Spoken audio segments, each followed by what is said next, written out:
We turned off the engine, and the dark slid in like a hand over my mouth. The back lot of our high school looked different at night, all bone and shadow. The bleachers crouched like ribs, the track a black ring, the goalposts pale and raised as if in surrender.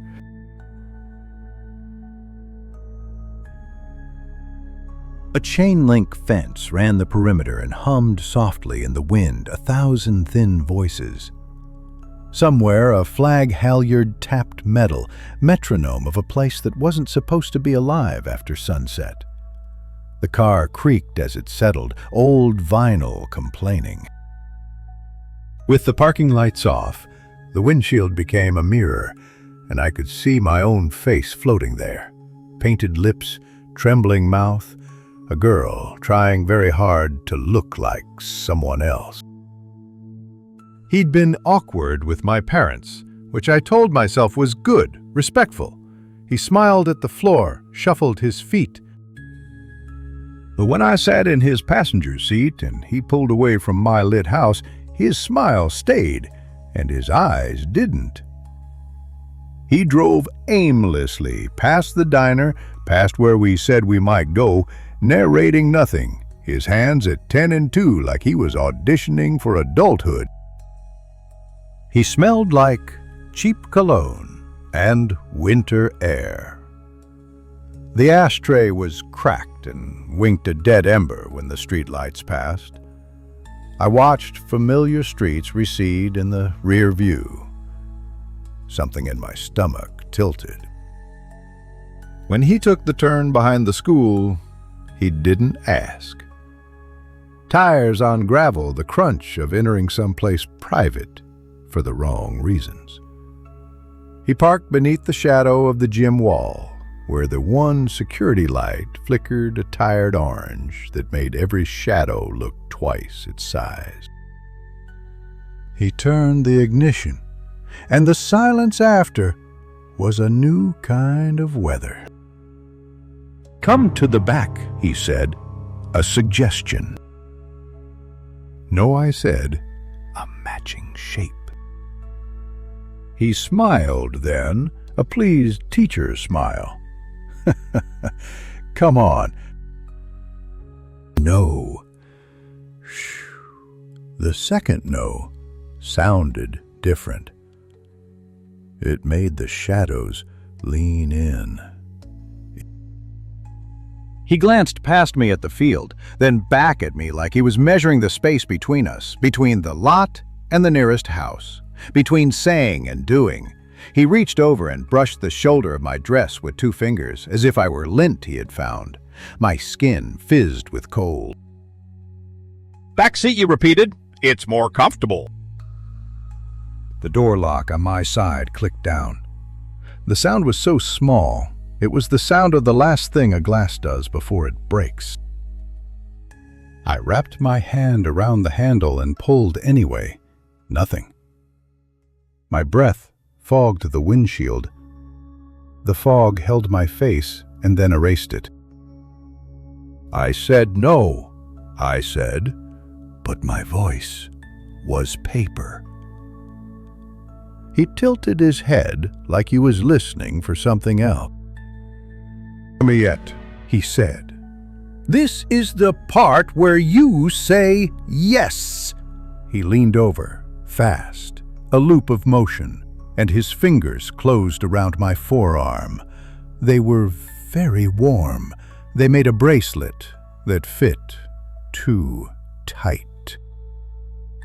The bones of the bleachers made a cold, hollow sound as the wind shifted. Inside the car, it was summer in a closed closet. "If you don't come back," he said softly, his breath a line along my cheek, "I can hurt you." The night went very quiet then.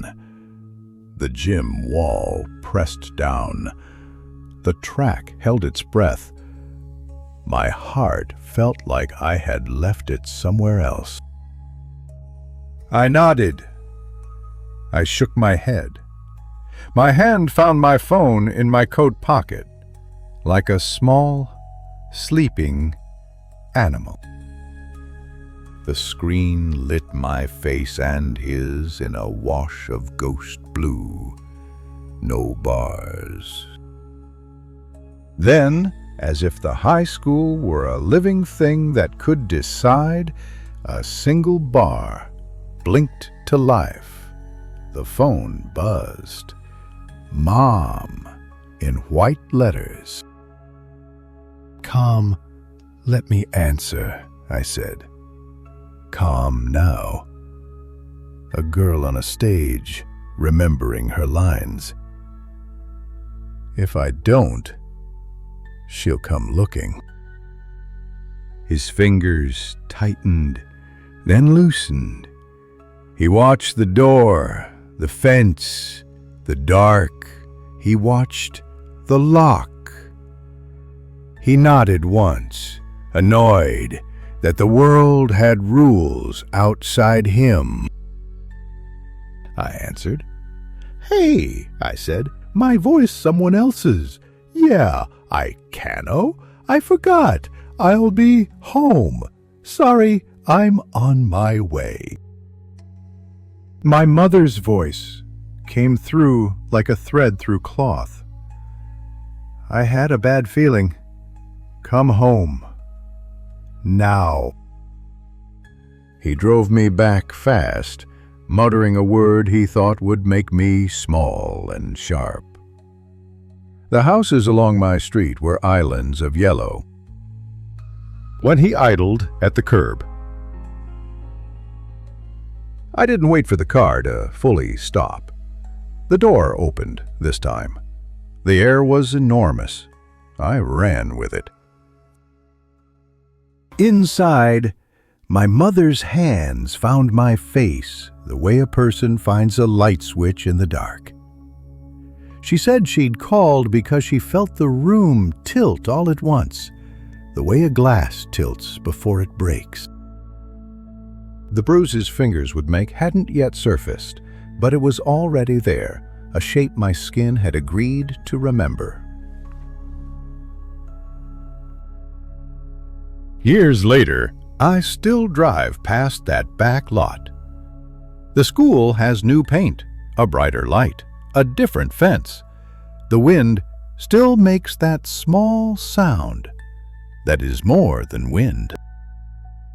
Some nights I pass, and it feels like the engine dies, like darkness puts its hand over my mouth, like a phone in my pocket starts to ring, though it doesn't. I answer anyway. I always say yes to that call. And I go home. I do not look in the rear view to see if he is there. Learning the rules the night did not teach him. I do not have to. The lot remembers for me. The bruise does. The lock does. And somewhere in the ongoing careful dark, a girl's no is still hanging in the air, waiting for someone to hear it.